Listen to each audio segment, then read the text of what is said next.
RTP. 11:15 de la mañana y tenemos ya al economista Daniel Eduardo Legarda Touma, ex ministro de Comercio Exterior. Vamos a hablar sobre justamente lo que comentamos. Economista, buenos días. Este 30% del arancel de los productos colombianos, desde aceite, arroz, calzado, comida para las mascotas y demás.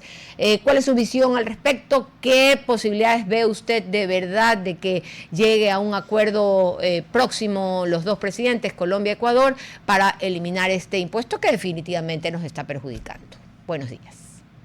Buenos días, muchísimas gracias. Un saludo hoy a ustedes y a la audiencia. Gracias por esta invitación. En primera instancia, mencionar que el peor escenario que se tenía, el sector productivo, la sociedad civil, todo pasó, que es que la medida se haga efectiva. Ahora, la medida ha estado en vigencia solamente por el lado de Ecuador, al momento, al menos. Es decir, Ecuador es el que está poniendo esta tasa de seguridad, 30%, para prácticamente la totalidad de productos. Colombia todavía no ha puesto la medida espejo para una lista de productos que se anunciaron, ¿no? Me temo que si es que no hay avances en este sentido, pues en los próximos días ya Colombia hará activa efectivamente esa medida. Es una mala noticia, coincido con eso, y es una noticia que afecta al sector productivo y que de no tomarse medidas ahora para que se resuelva, pues va a tener consecuencias económicas importantes hacia adelante. Y creo que la reflexión aquí cabe hacerse un poquito con tres principales puntos. La primera es um, la necesidad de no mezclar los temas comerciales y de seguridad. Como no hay que mezclar los otros temas en su defecto, hay, por ejemplo, salud y seguridad o salud y comercio. Cada uno tiene su propio canal para poder discutir, ¿no? Esto, por lo tanto, no desmerece cualquier observación y fondo que Ecuador efectivamente, que el gobierno de Ecuador tenga respecto a los temas de seguridad, que estoy seguro los tiene, respecto a las brechas que puede tener Colombia. Pero creo que traer a la mesa a discutir a los temas comerciales, ¿no es cierto? En una forma de, es una palabra dura, pero a falta de otra, secuestrar un poco el comercio, me parece que no es una decisión correcta por las consecuencias que puede tener. Primer tema. La segunda reflexión es una reflexión normativa, porque la tasa como está planteada es una tasa que es contraria al ordenamiento jurídico de la comunidad andina, es ilegal. Y no va a pasar mucho tiempo antes de, si es que la medida continúa, antes de que se abra una investigación para Ecuador en la Secretaría General de la Comunidad Andina y se termine de declarar esta medida como un gravamen al comercio al comercio regional. Y ya pasó esto, no solamente hablo de en referencia al marco normativo existente, que es el artículo 73 del Acuerdo de Cartagena, pero en base a los precedentes, porque ya en 2018 se generó una investigación sobre una tasa que en ese entonces puso Ecuador y que no, tardó 4 o 5 meses en la investigación en de declararse que efectivamente esta tasa era un gravamen, era ilegal y que Ecuador tenía que retirarla. Ecuador tuvo que retirar la tasa y revolver los recursos recaudados por efectos de esta tasa. Entonces existe ya este precedente. Y finalmente, para cerrar esta reflexión, el tercero y más importante punto es lo que está en juego. Y para poner aquí algunas cifras y de esas cifras decantar un poco a lo que le interesa más a la gente, es primero, hay un comercio entre los dos países por 2.700, 2.800 millones de dólares, más o menos. Ecuador exportó el año anterior casi 900 millones de dólares, importamos de Colombia entre 1.700 y 1.800 millones. Hay 650 empresas de Ecuador que exportan recurrentemente a Colombia, están, es decir, todos los años, ¿no es cierto?, enviando productos. Del otro lado hay alrededor de 1.700 empresas colombianas que exportan a Ecuador. Algunas de esas empresas tienen el mercado colombiano, en el caso de Ecuador, como su principal mercado de exportación, viceversa seguramente algunas, ¿no? Y lo que se puede afectar aquí es mucho más que solamente las cifras. Colombia es para Ecuador el quinto mayor mercado de exportación no petrolera. Si quitamos los bienes tradicionales y dejamos solamente los no tradicionales, bienes de la industria, ¿no es cierto? Por ejemplo, materiales de construcción, productos de plástico, de caucho, químicos, farmacéuticos y todo. La comunidad andina y Colombia como principal es el segundo mayor mercado de exportación de este tipo de productos, ¿no? Entonces, hay mucho más que puede estar en juegos y espero que para evitar impactos económicos, que podemos ahora conversar un poquito más de esto, el tema no se quede enfriado ahí, en el sentido de que nadie haga nada y el 30% se quede puesto y Colombia ponga también un 30% como medida de retorsión a Ecuador. Economista, ¿cómo está usted? María Fernanda Perrone le saluda. Ahora, el gobierno seguramente contemplaba todos estos escenarios que usted ha descrito y el daño que puede generarse al comercio, pero está dándole prioridad a la seguridad, o por lo menos así uno lo identifica. Dice que es por la seguridad que incrementa esa tasa. ¿No le parece que el sacrificio podría valer la pena si se recupera la seguridad en la frontera? Yo creo que no es una forma adecuada de poder abordar los problemas, independientemente de cuál sea el resultado, no es una forma adecuada de abordar los problemas y mezclar los problemas de esta manera puede traer muchos más daños económicos, porque la magnitud de las cifras que estoy hablando es importante, muchos más daños que beneficios, ¿no? Y la pregunta el análisis que yo hago es el contrario, y yo creo que es algo que las autoridades están obligadas a hacerse en ese análisis, y ojalá se haya hecho en medida en la que se tomó la decisión, que es cómo el castigar con 30% a la farmacéutica que importa medicamentos desde Colombia mejora la seguridad. ¿Cómo castigar con 30% a los productos cosméticos que sirven para una importante base de empleo femenino, ¿no? Que tienen como objetivo estas empresas generar empleo femenino, ayuda a mejorar la seguridad? ¿Cómo castigar con 30% a las exportaciones de neumáticos de Ecuador a Colombia, que son importantes, ayudan a mejorar la seguridad? Yo no creo que ayudan a mejorar la seguridad. Se puede analizar desde un punto de vista de mecanismo de presión, pero insisto, tiene más riesgos que beneficios. Y además, lo que abre la puerta es para fomentar el contrabando, y el contrabando asociado a las redes criminales también, ¿no? Entonces, me parece a mí que hay más efectos negativos que posibles efectos positivos en este sentido. Y nuevamente, sin entrar en el detalle de los temas de seguridad, porque no es mi especialidad y seguramente hay temas que ahí el gobierno de Ecuador quiere llamar la atención, seguramente es así, pero creo que hay canales adecuados para poder hacer ese llamado de atención, para esas diligencias y las gestiones entre gobiernos y no afectar al comercio bilateral, que es muy importante.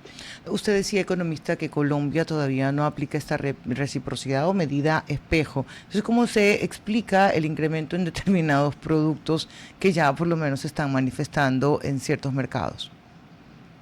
Sí, solamente entraba en vigencia la tasa de seguridad de Ecuador, que como mencioné afecta casi a todas las importaciones desde Colombia, ¿no? Colombia anunció una lista durante el fin de semana, una lista de 73 líneas arancelarias que afectan al 32% de exportaciones de Ecuador, que tendrían un arancel de 30% en respuesta a la medida.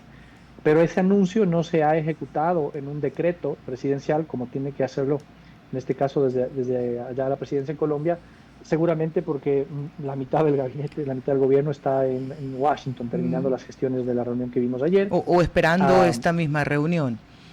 Seguramente, también viendo que puede devenir un poco de eso, ¿no? Si es que no hay una comunicación, una luz, una señal que se realice, el escenario más probable es entran en vigencia este arancel por parte de Colombia y empieza a haber esa afectación de los dos lados. Lo que sí hay una afectación, María Fernanda, es en el comercio en la frontera. La primera línea de afectación aquí es la logística y por eso hemos visto que hay la protesta por parte de los sectores transportistas en la frontera, sobre todo porque la carga que viene desde Colombia hacia Ecuador está prácticamente paralizada.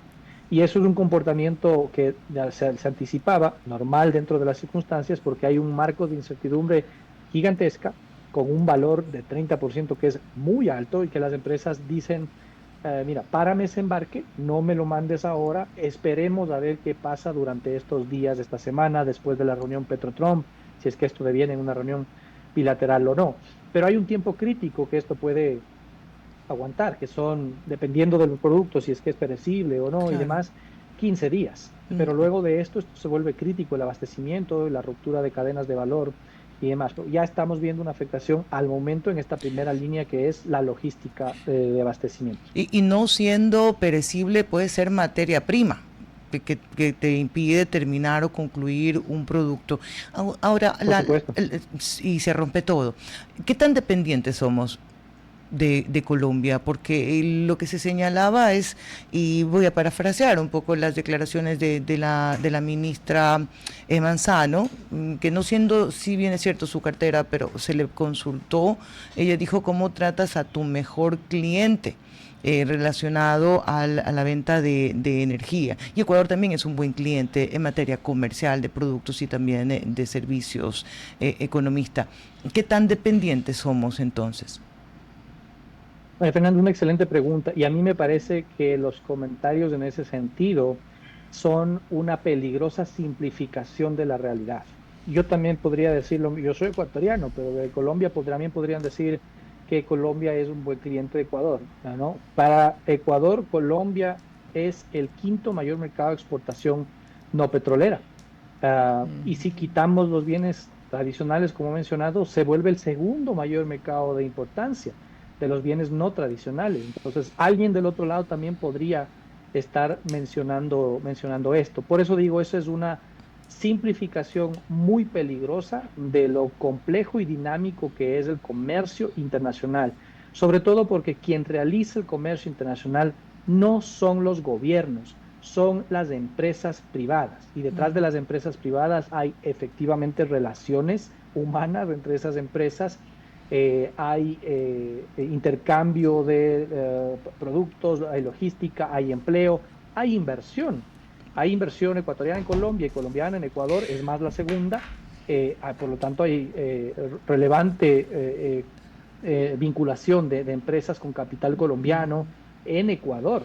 Ojo Ya, con eso. con esas Y añadamos declaraciones. un tema Sí, para por cerrar favor. este tema, que es, resulta también contradictorio el mensaje que el gobierno está mandando. Eso se puede analizar también desde ese punto de vista. Por un lado, vemos un mensaje correcto, por cierto, de apertura, de continuar el diálogo, de que Ecuador es un socio confiable, de que vengan a invertir y se pueda hacer negocios. Ese mensaje es loable y es una gestión correcta de gobierno. Pero viene por el otro lado un mensaje de decir: yo incumplo la normativa de la CAN por un tema de seguridad, por el que fuere, ¿no es cierto?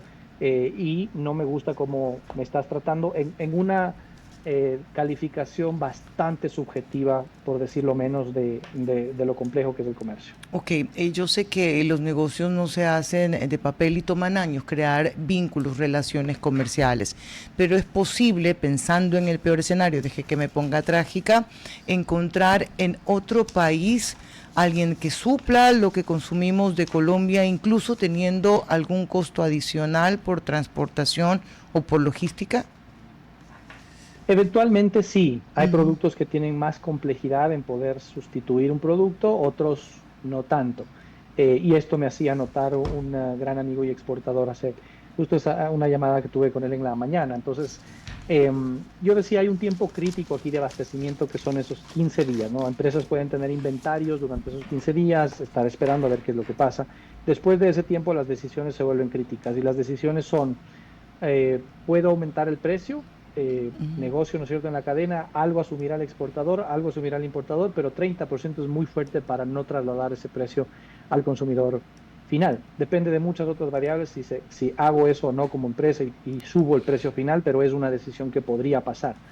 La otra es la ruptura totalmente de la cadena. Eso implicaría empezar a buscar a sustituir otros productos, ¿no? No siempre es una tarea fácil, pero se podría también realizar en un determinado tiempo. Y eso no va a beneficiar a ninguno de los dos lados. Y hablo por los intereses del Ecuador en este caso, el ejemplo de los neumáticos, ¿no? Finalmente nos pone un 30% de arancel para los neumáticos, se va a encarecer muchísimo el producto y hay bastante competencia. Okay. Pueden haber algunas cualidades diferenciadoras del neumático que exporta el Ecuador, pero finalmente ante la necesidad de cambiar un neumático nuevo, pues va a tener que sustituir su opción el consumidor o la empresa que compra el neumático. Entonces, finalmente va a haber una afectación en ese sentido, ¿no? Eso por dar un ejemplo de que queda lo clarísimo. Que podría pasar. Economista, le agradecemos por haber estado con nosotros esta mañana. Con muchísimo gusto. Hasta la próxima. A usted, gracias por acompañarnos. El economista Daniel Eduardo Legarda, su lectura sobre este comercio que se encuentra paralizado, hace hincapié en que Colombia no ha aplicado la medida espejo o reciprocidad Me de gustó, Colombia hacia Ecuador. la medida espejo. Sí, ok.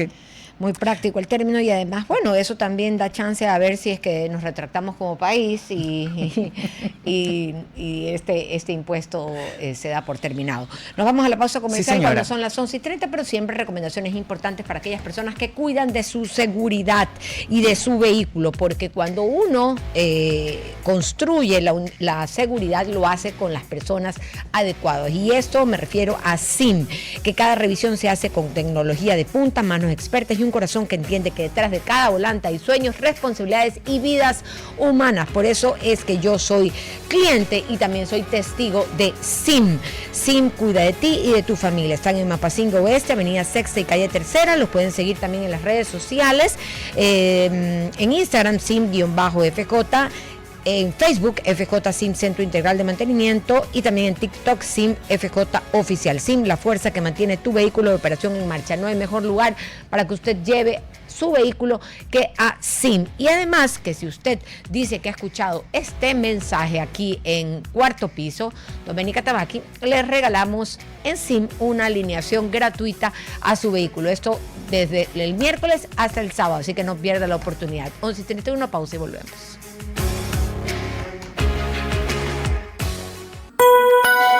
RTP 965, a la conquista del mundo digital. Presenta sus nuevas instalaciones y tecnología de vanguardia.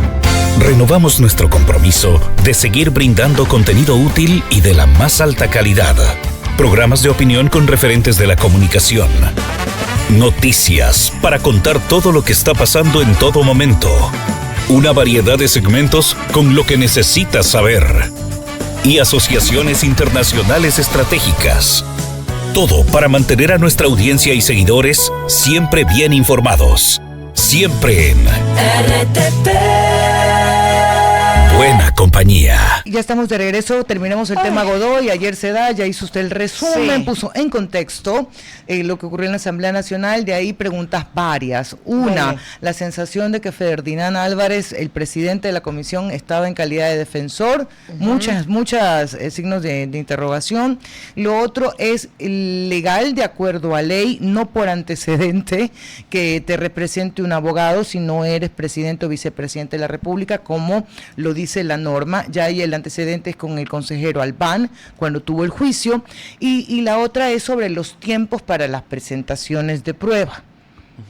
Ya entiendes para dónde voy un poco, porque ayer sí se dijeron de todo, los asambleístas correístas. Pues la señora Viviana Veloz le dijo que era el representante de los narcotraficantes, durísimo, y además la mayor duda que tengo, oiga, es porque se declara en reservado. Son sinvergüenzas los asambleístas. ¿Cómo se llama? Martín Payares y Roberto Aguilar, que yo los veo en politizados, de hecho tienen ese siempre comentario ácido. No tienes que coincidir, ese es un error, la gente cree que tienes que escuchar con los que coincides. Eso se llama burbuja comunicativa, pero estos personajes hacían justamente esa referencia. Decían, ¿cómo estará de degradado el Ecuador que ellos están fiscalizando al señor Mario Godoy? No, pues y aparte le dicen que es el representante del narcotráfico. Sí. No sean sinvergüenzas, señores asambleístas de la Revolución Ciudadana. No todos, con honrosas excepciones, sí, pero no los casos de narcotráfico que hubo, inclusive durante la gestión de uno de sus asambleístas en una cancillería con Droga Italia. No seamos sinvergüenzas, por favor. Y además le recuerdan el caso de Wilman Terán, que fue salvado por la Revolución Ciudadana. Entonces tienes ahí otro clavito que les queda perfecto. Pero ¿con qué es lo que a mí me preocupa más? No solamente hoy, no solamente ayer, sino desde que se conoció este audio, el juez Serrano, en esta materia, es que mientras ocurre todo esto, alguien que está siendo enjuiciado políticamente, no penalmente, sigue dirigiendo el Consejo de la Judicatura. Y él termina diciendo, no, bueno, luego que acabe el juicio y me defienda, pensaré si renuncio o no renuncio. Miren, la Asamblea tiene una obligación moral con el país, y es censurar al señor Godoy. Para eso fiscalizan, ¿no? Okay. O sea, para eso... Los casos de Godoy, de la gente cercana a Godoy, son en extremo grave. Y yo puedo comprar la idea de, yo no respondo por hechos ajenos. La compro ya, penalmente la compro. Dale, penalmente yo la compro. Pero políticamente, Ñaño, déjate de vainas. Pues si tu director de asesoría jurídica se divorcia en un mes, donde no notifica otra parte. En este país, donde un divorcio litigioso dura al menos 6 meses, perdóname, pues tienes a un sinvergüenza ahí adentro que aparte está denunciado por abuso sexual y aparte resulta que el señor renuncia y le aceptan la renuncia como gran premio en lugar de aparte ya como a nivel ciudadano, la opinión ciudadana ya es insostenible el caso de Godoy. Pero déjame ser la defensora de Godoy. ¿Yo qué tengo que ver pues con ese abogado, juez que se divorció en un mes? Que usted lo puso y usted es el ente de control y usted tiene que controlar las denuncias que le ponen. No lo pusimos ahí en directorio, en consejo. Directorio, mire, vaya con ese hueso a otro perro, porque aquí los que hemos trabajado en función pública sabemos cómo funcionan las cosas y así no funciona, así que no dejen de ser sin vergüenza. Carlos Miguel Flores. A ver, ahí para que choque. 11:40. Yo quiero verte en una interpelación. O sea, se vuelve. Oiga, primero que se pone rojo. Es que sabes que me molesta. Excelente abogado. Primero que se pone rojo. Excelente abogado penalista, lo pueden contratar. 11:40. Lo vamos a llamando al. Yo sé que no es penalista, pero sí litiga. Sí litigo, pero ¿sabes qué? Y eres buen litigador. Sí, eso sí. Totalmente. Pero me ha tocado estar en interpelaciones que me han hecho a mí en la asamblea, asambleístas. Y lastimosamente a veces los asambleístas no saben lo que hablan. Te iba a decir, da vergüenza, porque por lo menos empápese, asesórese, si no conoce el tema. O no lo haga. O conversémoslo como la gente. Bueno, también hay autoridades, ¿no? Pero a lo que voy es que no todo tiene que ser un conflicto y un show político y no puedes llevar a un juicio político tan importante como este show, porque los que lo quieren defender se les hace facilito. Tenemos a nuestro entrevistado, pero hablando de autoridades, qué barbaridad también lo del... No quiero decirle la palabra señor, lo de Cuero. No. Lo del asambleísta Cuero. Lo del asambleísta Cuero. Otra sinvergüencería este país. Con eso regresamos, ¿les parece? Porque después tenemos a nuestro entrevistado. Perfecto. 11:41, nuestro entrevistado nos acompaña el ingeniero Mauricio Becerra, él es docente del programa de profesionalización para delegados de protección de datos de la Universidad Católica Santiago de Guayaquil. Buenos días. ¿Cómo está, ingeniero? ¿Cómo están? Muy buenos días. Hablemos Gracias de un tema... Gracias. Se entrecorta. No sé si puede confirmar estar bien conectado, bien el sistema de internet y demás. Para saber si mejoramos la conexión, por favor. Y se quedó congelado. Se quedó congelado, se descongela y vamos a hablar con él, o vamos a hablar con él sobre la protección de datos personales. Yo te voy a decir algo sobre la protección de datos. Dígalo. Cada vez que me piden fotocopia de la cédula me dan no sé qué. Sí, comienza a sudar. El ojo se me mueve porque ahí hay mucha información, aunque no parezca. Tú piensas que solamente están tus nombres y tus apellidos. Ya tenemos al ahí ingeniero. está el ingeniero. Ingeniero, estábamos hablando aquí con los compañeros de trabajo, con quien usted también va a tener algunas preguntas que contestar sobre la protección de datos. Ese es el tema que nos va a ocupar en esta entrevista. ¿Cómo proteger los datos personales online? María Fernanda decía justamente que ella hasta lo más sencillo, como poner la cédula de identidad dentro de los datos que se dan en una compra online, en algún trámite en línea, hasta poner la cédula nos da temor. ¿Cómo se protegen los datos, ingeniero, de acuerdo a sus conocimientos? Bueno, nuevamente muy buenos días a todos los radioescuchas, al panel. Créanme que es bastante preocupante la forma en la que los ciudadanos en general manejan la información tan privada como la que contiene la cédula.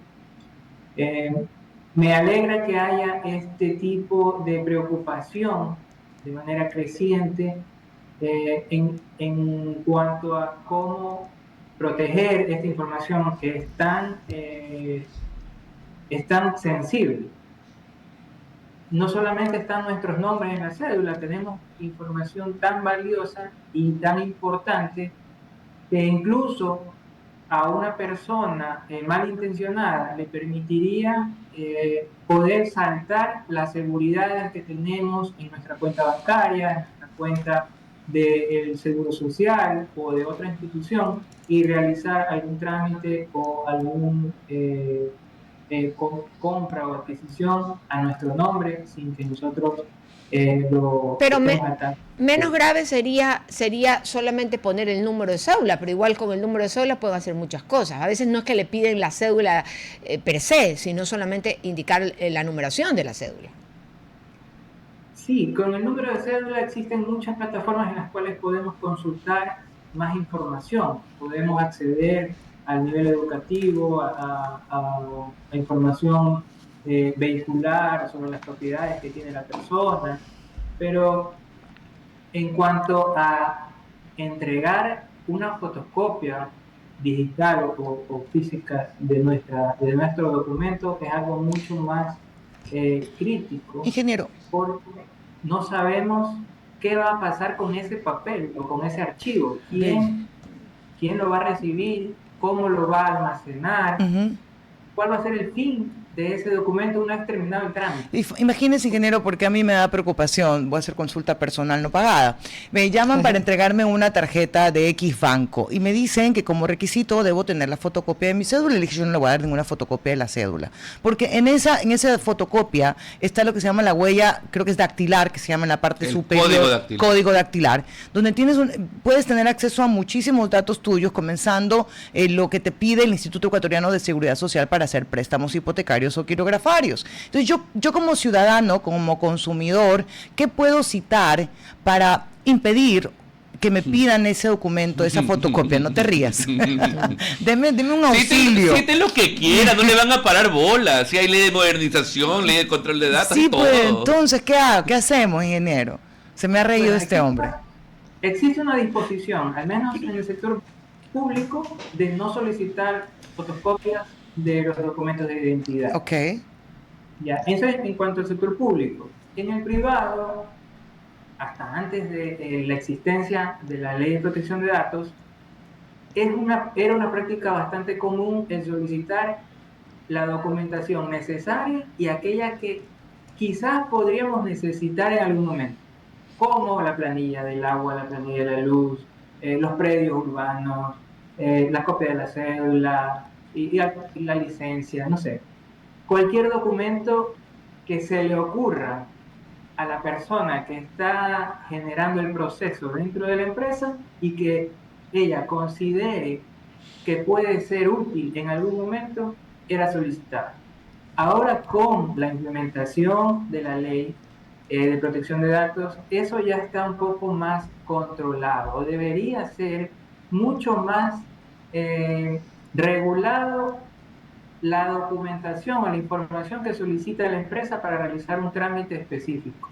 La ley dice que no se debe solicitar más información de la necesaria para prestar un servicio o vender un producto. Pero, ingeniero, el abogado Febres Cordero, que está acá al lado mío, se me mata de la risa. Yo estoy riendo. Porque si ya está la norma, ¿por qué no funciona? ¿Usted me puede explicar? Bueno, la Superintendencia de Protección de Datos, que es el ente de control encargado de hacer cumplir esta normativa, tiene formado muy pocos meses apenas.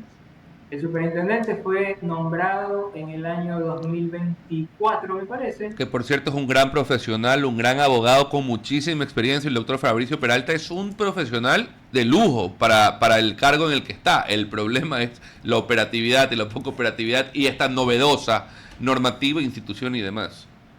Exactamente, es una norma nueva, es un tema totalmente nuevo y que se contrapone con las prácticas comunes o las costumbres que tenemos como ciudadanos y a nivel organizacional, ¿no? Dentro de las empresas. Ya le digo, esto no era considerado un mal hábito, el de solicitar información desproporcionada para brindar un servicio o un producto. Pero ahora ya se debe controlar. La superintendencia es una institución nueva, es una institución que recién está formándose, tiene un equipo pequeño y tiene una gran labor por delante. Las está desarrollando, creo yo, de una manera bastante ágil. Ha sacado normativa complementaria al reglamento de la ley, que nos da bastantes líneas de cómo va a hacerse estos controles posteriores que la superintendencia debe realizar.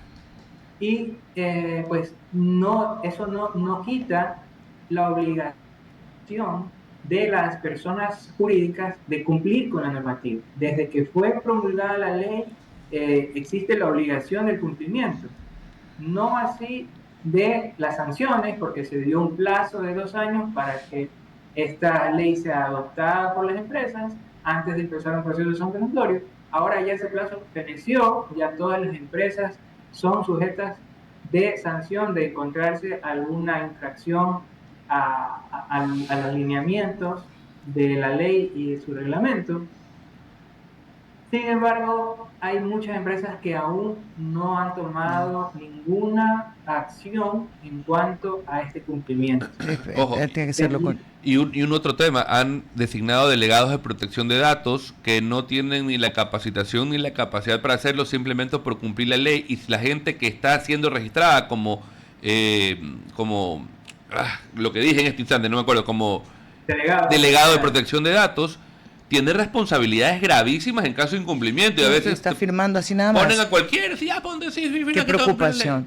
Ingeniero, muchísimas gracias por haber estado con nosotros. Le agradecemos por intentar proteger nuestros datos. Gracias a ustedes por permitir espacios como este para comunicar a la ciudadanía la importancia de este tema. Gracias, ingeniero Becerra. Un abrazo y dígalo. Y el tema de la clonación de las tarjetas de crédito también es terrorífico. Y del call center que te llaman a ofrecer 25 servicios. ¿Quién da tus datos? Claro. Lo que se vende en la base de datos. ¿Sí? Lo que se busca hacer es proteger esto de acá. Pero si uno llama hasta la farmacia, la botica, le piden una serie de datos, desde que ingrese la cédula por teléfono hasta que la vuelva a decir.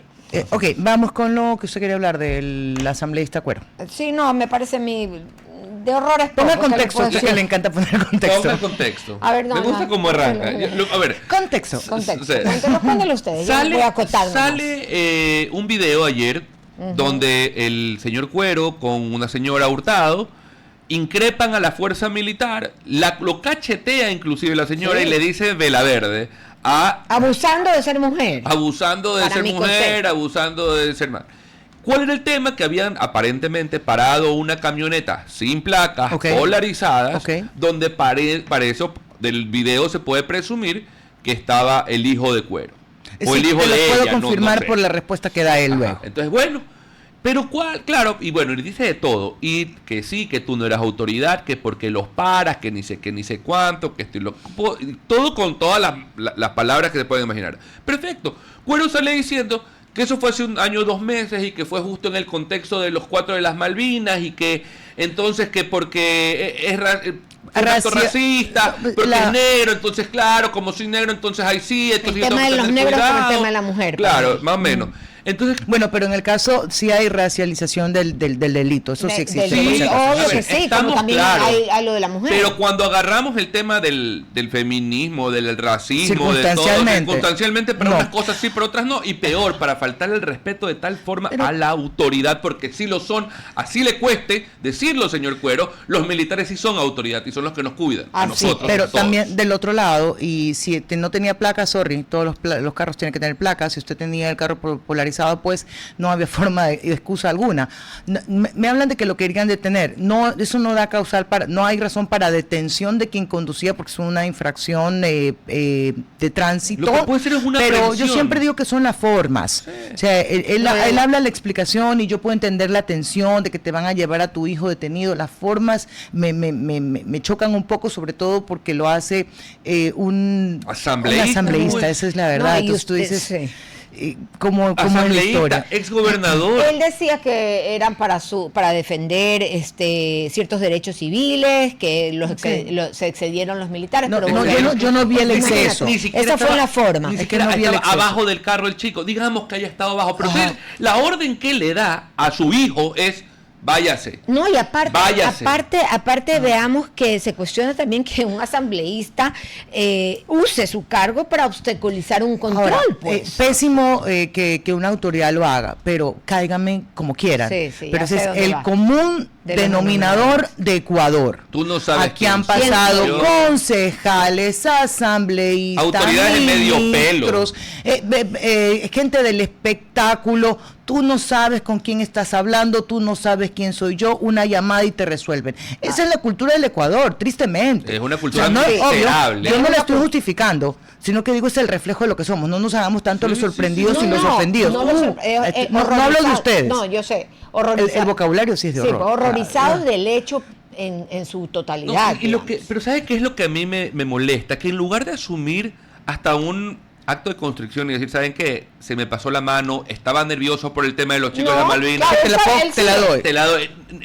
O era un tema siendo perseguido, hasta eso te la compro. O decir, pido disculpas a los miembros porque no actuamos correctamente. No, automáticamente a la defensiva. Automáticamente es que lo que hice estuvo bien y lo haría 1.000.000 de veces más. Lo del golpe no entiendo tampoco. Hasta el último momento, la prepotencia, en vez de, como lo he dicho aquí en este espacio miles de veces, te honorifica mucho más a tu cargo el saber reconocerte humano y que te equivocaste. Y yo quiero saber, en este caso. Si en el fondo de verdad, yo sí digo, y estoy totalmente segura, y porque están las cifras ahí, que sí hay una relación entre pensar que dependiendo de la raza, que los negros son delincuentes. Sorry, lo digo así, yo sí puedo, no es ofensivo para nadie. Estoy hablando de mi raza. Sí hay eso. Tristemente hay, pero yo quiero saber qué tanto realmente obedeció a eso el hecho, porque para mí es fundamental. Yo creo que lo hay, por eso le digo, yo le compro el discurso. Yo quiero saber si de verdad es eso, me explico. Eso como cuando para mí fue el abuso de el señor Cuero, el asambleísta Cuero y la como cuando te dicen, señora, eres una mala asambleísta, ¿cómo puedes tratar así a una mujer? O sea, eso sí, ahí no te está tratando mal como mujer, te está diciendo que cumple mal tu función. Al principio, ¿no? Pero bueno, en todo caso, la opinión pública está dividida. Hay quienes piensan que es abuso de un lado y hay quienes piensan del otro. En definitiva, la forma sí inadecuada. Y sabe que finalmente una autoridad, por más perseguida que se sienta, no puede faltarle el respeto a otra autoridad que son los militares. Y sobre todo los militares. Y yo entiendo algo. Por ser mujer. Yo entiendo que son pésimos, hay ciertos pésimos elementos, tanto en las Fuerzas Armadas como en la policía, como en cualquier lado, y en la política en general. En la asamblea, hay muy malos elementos. Tenemos que despedir el programa. Pero no es justificativo en la actuación que ocurre. Ahora sí, vámonos a Mapasingue Oeste, Avenida Sexta y Calle Tercera. Ahí está SIM. Cada revisión se hace con tecnología punta, manos expertas y un corazón que entiende que detrás de cada volante hay sueños, responsabilidades y seres queridos. Yo soy cliente y también testigo, porque yo voy a SIM y me encanta porque es un lugar de primera donde le dan el cuidado a su vehículo y por eso a usted y a su familia. Y si escuchan este mensaje, vayan a SIM y digan que lo escucharon. Y con eso van a tener gratuito una alineación y balanceo. ¿Dónde está SIM? En Mapasingue Oeste, Avenida Sexta y Calle Tercera. También síganlo en sus redes sociales. Oiga, en este contexto de Cuero se han invitado a pelear el asambleísta Santiago Peña y el asambleísta Cuero, que hoy día se encontraban. Yo estoy expectante. Vamos a capítulo para mañana. La multa es de este señor. Chao. Hasta aquí, Cuarto Piso. Control Master Marisela Basantes. Transmisión digital Gerardo Díaz. Coordinación de entrevistas Diana Raimondi. Redes sociales Erika Eras. Edición Oscar Saavedra. Dirección Javier Gamboa. Todos los derechos reservados. RTP 2026.